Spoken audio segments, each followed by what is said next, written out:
এটি শুধু শুক্রবার নয়, এটি সেই দিন যেদিন আদম আলাইহিসসালাম সৃষ্টি হন, যেদিন তাকে জান্নাতে প্রবেশ করানো হয়, আর যেদিন কিয়ামত সংঘটিত হবে।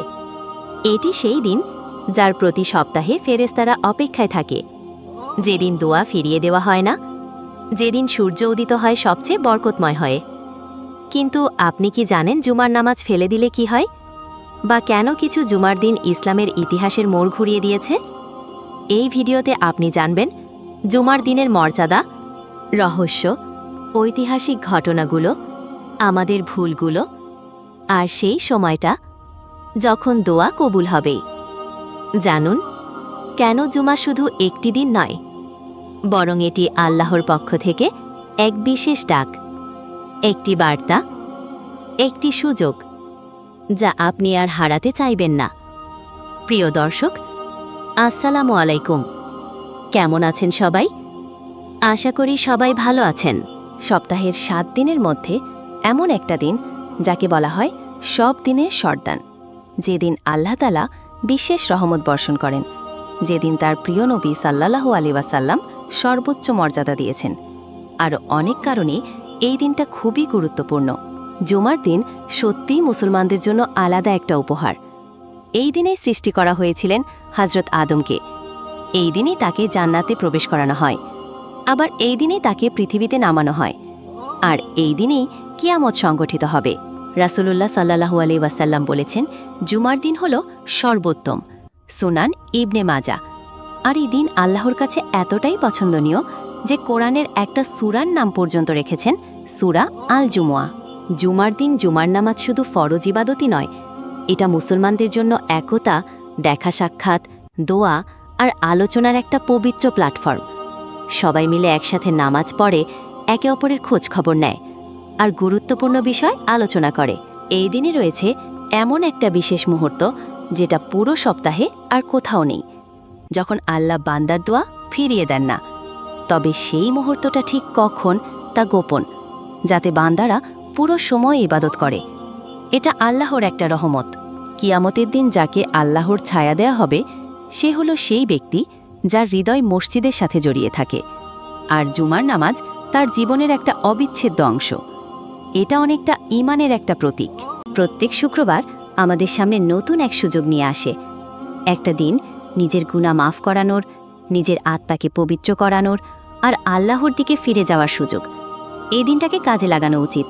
আজ আমরা জানতে পারব রাসূলুল্লাহ সাল্লাল্লাহু আলাইহি ওয়াসাল্লাম আর ইসলামের ইতিহাসের মহান মনীষীরা কিভাবে জুমার দিনকে গুরুত্ব দিতেন, কোন আমলগুলো আমাদের জন্য সুন্নত, আর কিভাবে আমরা এই দিনটাকে সত্যিকারেরই রহমতের দিন বানাতে পারি। সূরা আল জুমুয়াতে আল্লাহ তাআলা বলেন, হে মুমিনগণ, জুমার দিনে যখন নামাজের জন্য ডাকা হয়, তখন আল্লাহর দিকে দ্রুত চলো এবং বেচাকেনা বন্ধ করো। এটা তোমাদের জন্য উত্তম যদি তোমরা জানতে। সূরা আল জুমুয়া আয়াত 9। এই আয়াতে আল্লাহ তাআলা আমাদের জুমার নামাজের গুরুত্ব সম্পর্কে স্মরণ করিয়ে দিয়েছেন। এই আয়াতে স্পষ্টভাবে বলা হচ্ছে যে জুমার সালাত শুধু একটা ইবাদতই নয়, বরং এটা এমন এক নির্দেশ যার আহ্বান শুনলে পৃথিবীর সব ব্যস্ততা থামিয়ে দিতে হয়। এটা একটা গভীর গুরুত্বের বিষয়। রাসূলুল্লাহ সাল্লাল্লাহু আলাইহি ওয়াসাল্লাম বলেছেন, সূর্য ওঠার দিনগুলোর মধ্যে শ্রেষ্ঠ। এই দিনেই আদম আলাইহিসসালাম সৃষ্টি হয়েছেন, এই দিনেই তাকে জান্নাতে প্রবেশ করানো হয়েছে, এবং এই দিনেই তাকে জান্নাত থেকে বের করা হয়েছে। সহিহ মুসলিম। এই হাদিসটা আমাদেরকে জুমার দিনের অসাধারণ গুরুত্ব সম্পর্কে জানায়। আবু হুরায়রা থেকে বর্ণিত, রাসূল সাল্লাল্লাহু আলাইহি ওয়াসাল্লাম বলেছেন, জুমার দিনে এমন একটা সময় আছে যখন বান্দা দোয়া করলে আল্লাহ অবশ্যই তা কবুল করেন। বুখারী ও মুসলিম। তাই এই সময়টাকে খুবই মূল্যবান মনে করা হয়। অন্য একটা হাদিসে এসেছে, যে ব্যক্তি উত্তমভাবে অজু করে জুমার নামাজে আসে, মনোযোগ দিয়ে খুতবা শোনে এবং নীরব থাকে, তার পাস্ট শুক্রবার থেকে এই শুক্রবার পর্যন্ত গুনাহগুলো মাফ করে দেয়া হয়। জুমার দিন এমন একটা দিন যেখানে বিশেষ মুহূর্তে বান্দার সব চাওয়া কবুল হতে পারে, কিন্তু সেই সময়টা নির্দিষ্ট করে বলা হয়নি। উদ্দেশ্য একটাই, যাতে বান্দারা পুরো দিন আল্লাহর স্থানে থাকে। এটা আল্লাহর এক বিশেষ রহমত। আল্লাহ তাআলা তার বান্দাদের প্রতি এতটাই দয়ালু, তিনি এমন একটা দিন দিয়েছেন যা প্রতিটা সপ্তাহে একবার আমাদের কাছে আসে। আমাদের গুনাহ মাফ করার জন্য, আত্মাকে পবিত্র করার জন্য আর জান্নাতের দিকে ফিরে আসার জন্য। এটা অনেকটা রহমতের নিদর্শন। জুমার দিন শুধু নামাজের নয়, পুরো দিনের একটা আমলি প্যাকেজ, যা রাসূলুল্লাহ সাল্লাল্লাহু আলাইহি ওয়াসাল্লাম পালন করেছেন আর আমরা যেন আজ ভুলে না যাই। যেমন জুমার দিন গোসল করা। রাসূল বলেছেন যে জুমার দিন গোসল করা প্রত্যেক প্রাপ্তবয়স্ক মুসলমানের জন্য ওয়াজিব। সহিহ বুখারী ৮৭৭। এটা আমাদের শারীরিক ও আত্মিকভাবে পবিত্র রাখে। পরিষ্কার পরিচ্ছন্ন পোশাক, আতর ব্যবহার। এই দিন ভালো পোশাক পরা, আতর ব্যবহার করা, এটা রাসূল সাল্লাল্লাহু আলাইহি ওয়াসাল্লাম ছিল। যে ব্যক্তি জুমার দিন গোসল করে, উত্তমভাবে পরিচ্ছন্নতা গ্রহণ করে, উত্তম জামা পরে এবং আতর মেখে মসজিদে যায়। আবু দাউদ হাদিস ৩৩৩। মসজিদে আগে ভাগে যাওয়া। প্রথম যে মসজিদে যায় তার জন্য একটা উট কোরবানি করার সওয়াব। দ্বিতীয় হলে গরু, তৃতীয় হলে ভেড়া, তারপর মুরগি, তারপর ডিম, তারপর যত আগে ভাগে যাবেন তত বেশি সওয়াব। সূরা কাহফ তিলাওয়াত।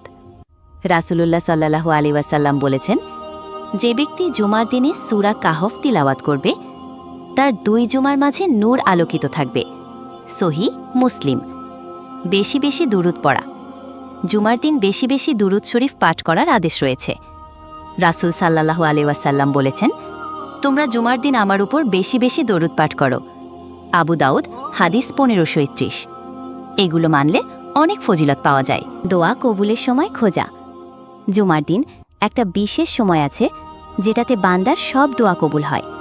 কেউ বলেন খুতবার সময়, কেউ বলেন আসরের পর থেকে মাগরিবের আগ পর্যন্ত।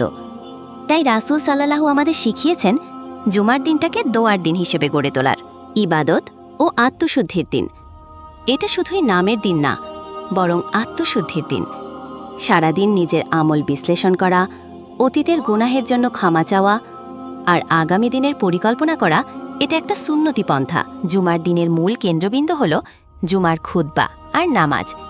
কোনো ওয়াজ, দার্স বা মাহফিল নয়, বরং এটা ইসলামের আনুষ্ঠানিক আর ফরজ ইবাদতের অংশ।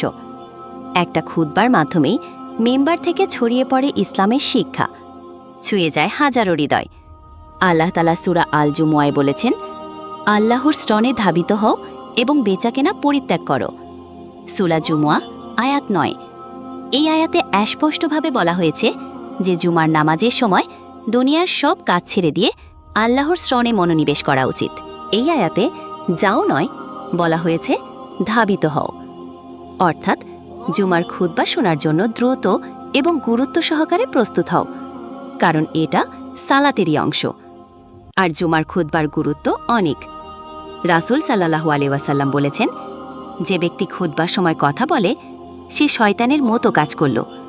সহিহ মুসলিম। খুতবার সময় একদম চুপ থাকা, মনোযোগ দেওয়া, এটা ইবাদতেরই অংশ। এটা শুধু বক্তৃতা নয়, বরং এক প্রকার সালাত। জুমার নামাজ হল মুসলমানদের সাপ্তাহিক ঈদ। রাসূলুল্লাহ সাল্লাল্লাহু আলাইহি ওয়াসাল্লাম বলেছেন, যে ব্যক্তি জুমা বর্জন করে অবহেলার কারণে আল্লাহ তার অন্তরে মোহর মেরে দেন। আর যারা নিয়মিত জুমা পড়েন তাদের সাপ্তাহিক গুনাহ মাফ করে দেয়া হয়। যে ব্যক্তি উত্তম রূপে অজু করে খুতবা শোনে, সালাত আদায় করে, তার আগের ও পরবর্তী ৭ দিনের গুনাহ মাফ হয়ে যায়। জুমার নামাজের মর্যাদা অনেক। আল্লাহ তাআলা এই দিনে এমন একটা মুহূর্ত রেখেছেন যেটাতে বান্দার দোয়া কখনো ফিরিয়ে দেন না। রাসূল বলেছেন, জুমার দিনে এমন একটা সময় রয়েছে, যদি কোনো মুসলমান সেই সময় দাঁড়িয়ে নামাজে থাকেন এবং আল্লাহর কাছে কিছু চান, তাহলে আল্লাহ তা অবশ্যই তাকে দিয়ে দেন। সহিহ বুখারী ও মুসলিম। বেশিরভাগ আলেম মনে করেন এই সময়টা হলো আসরের পর থেকে মাগরিবের আগ পর্যন্ত। তাই এই দিনে বেশি বেশি দোয়া করুন, আপনার আত্মার জন্য, পরিবারের জন্য, উম্মাহর জন্য এবং কিয়ামতের দিনের মুক্তির জন্য। লাইলাতুল জুমা ও দোয়া কবুলের মুহূর্ত। সপ্তাহের রাতগুলোর মধ্যে একটি রাত, যার নাম লাইলাতুল জুমা, অর্থাৎ বৃহস্পতিবার সূর্যাস্ত থেকে শুক্রবার সূর্যোদয় পর্যন্ত রাত। এই রাতও জুমার দিনের মতোই মর্যাদাপূর্ণ। রাসূল সাল্লাল্লাহু আলাইহি ওয়াসাল্লামকে বিশেষ গুরুত্ব দিয়েছেন এই রাতে বেশি বেশি দরুদ পাঠ করা। রাসূল বলেছেন, তোমরা জুমার দিনে ও জুমার রাতে আমার উপর বেশি বেশি দরুদ পড়ো, কারণ তোমাদের দরুদ আমার কাছে পৌঁছে দেয়া হয়। সুনান আবু দাউদ। ভাবুন তো, আপনি রাতের নিস্তব্ধতায় একা বসে দরুদ পড়ছেন, আর সেই দরুদ পৌঁছে যাচ্ছে রাসূলুল্লাহ সাল্লাল্লাহু আলাইহি ওয়াসাল্লামের দরবারে। কত বড় সৌভাগ্য! জিকির ও ইস্তেগফার। এই রাত আত্মাকে পরিশুদ্ধ করার এক বিশেষ সময়। আল্লাহর কাছে কাঁদা, নিজের গুনাহের জন্য ক্ষমা চাওয়া এবং বেশি বেশি ইস্তেগফার করা এই রাতের অন্যতম কাজ। দোয়া কবুলের সময়। রাসূল বলেছেন, জুমার দিনে এমন একটা মুহূর্ত রয়েছে যখন বান্দা যে দোয়াই করে তা অবশ্যই কবুল হয়। সহিহ বুখারী ও মুসলিম। আল্লামা ইবনে কাইয়িম রহমান বলেছেন, এই মুহূর্তটি আসরের পর থেকে মাগরিব পর্যন্ত হওয়ার সম্ভাবনাই সবচেয়ে বেশি।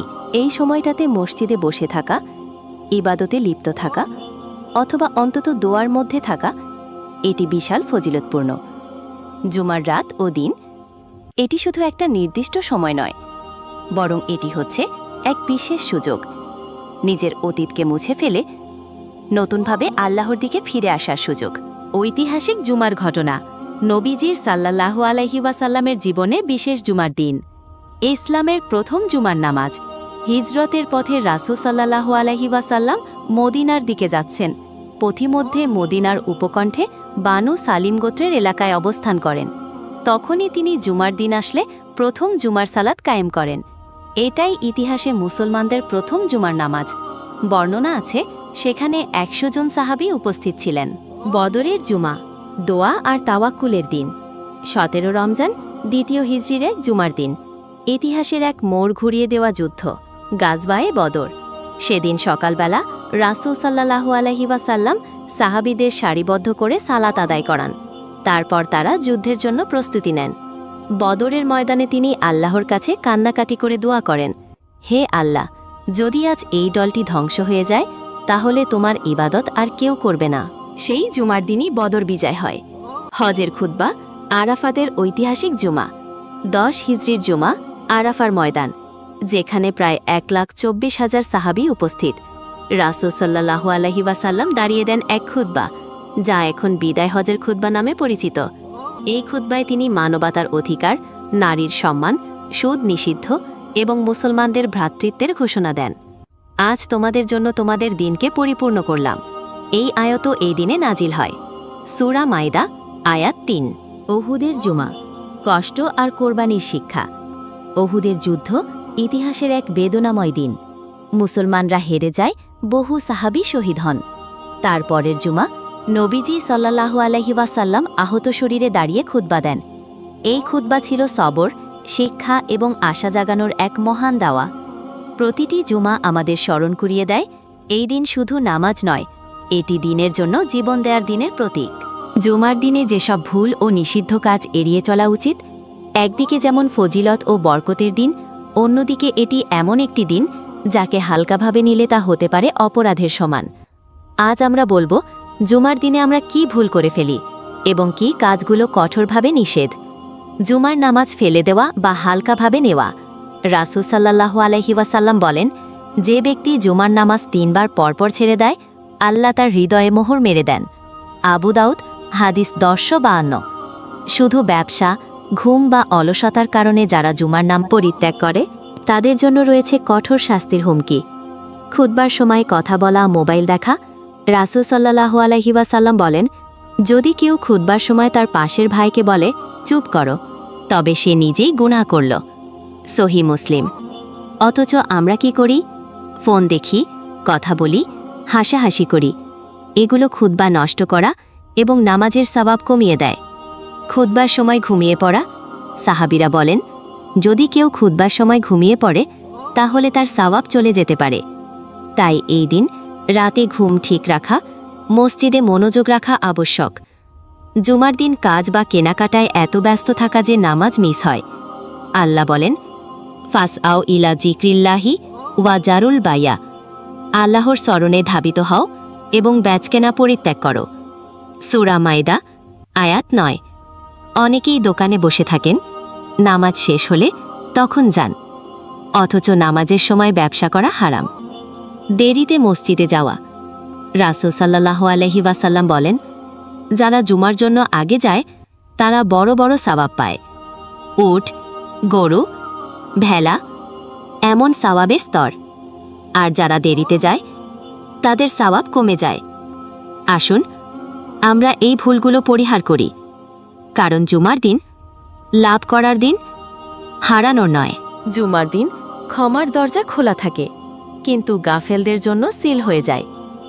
আসুন এই ভুলগুলোকে চিহ্নিত করি এবং সঠিকভাবে জুমার দিন পালন করি।